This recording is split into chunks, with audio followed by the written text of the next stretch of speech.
অসমীয়াৰ পদূলিত হেঁপাহৰ ৰঙালী এতিয়া ৰঙালী বিহুক আদৰিবলৈ চৌদিশে চলিছে প্ৰস্তুতি বৃদ্ধি পাইছে সকলোৰে মাজত উৎসাহ আনন্দ আৰু গহপুৰৰ চেংমৰাত উপস্থিত আছোঁ চেংমৰাৰ যি ঢোল নিৰ্মাণ কৰা শিল্পীসকলে ইতিমধ্যেই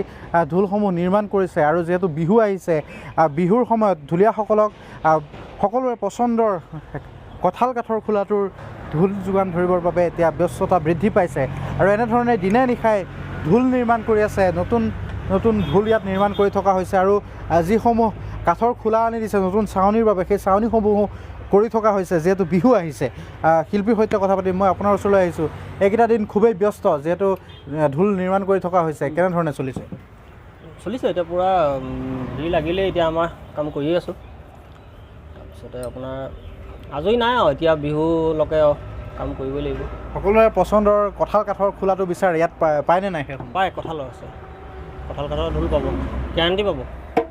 কেনেধৰণে চাৱনীসমূহ কেনেধৰণে কৰিছে দামসমূহ কেনেধৰণে নিৰ্ধাৰণ কৰিছে ডাঙৰ ঢোলৰ এনেই আপোনাৰ নতুন ঢোল 7,500 8,500 9,000লৈকেও আছে আৰু সৰু ঢোলবিলাকৰ আপোনাৰ সৰু ল'ৰা ছোৱালী ঢোল 3,500 4,000 চাৱনীসমূহক লৈ দাম হয় নেকি চাৱনী লৈ আছে দাম আছে আপোনাৰ ছমহীয়া চাৱনীটো 3,000 টকা তিনিমহীয়াটো 3,500 টকা এনেকৈ কমি যায় আৰু যিহেতু বিহু আহি আছে আপোনালোকে এনেধৰণে ঢোলসমূহ বনাই ঢুলীয়াক যোগান ধৰে নিজেও বিহু মৰা হ'ব নাই মাৰোঁ ৰাতি বিহু মাৰিব লাগিব অসমত আছে যেতিয়া অসমত বিহু নামাৰিলে কেনেকৈ হ'ব অসমীয়া বিহুতে হয় বিহু মাৰোঁ লগৰবিলাক আহিব যাম আৰু ৰাতি ওলাই নিশ্চয় আচলতে এইকেইটা দিন খুবেই ব্যস্ত এতিয়া হয় ব্যস্ত নিশ্চয় ব্যস্ততা বৃদ্ধি পাইছে এই সময়ত দেখুৱাইছোঁ এয়া চেংমৰাৰ যি ঢোল নিৰ্মাণ কৰা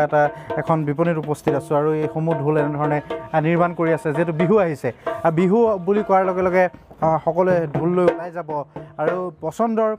ঢোলটো সকলোকে দিবৰ বাবে তেওঁলোকে দিনে নিশাই ব্যস্ত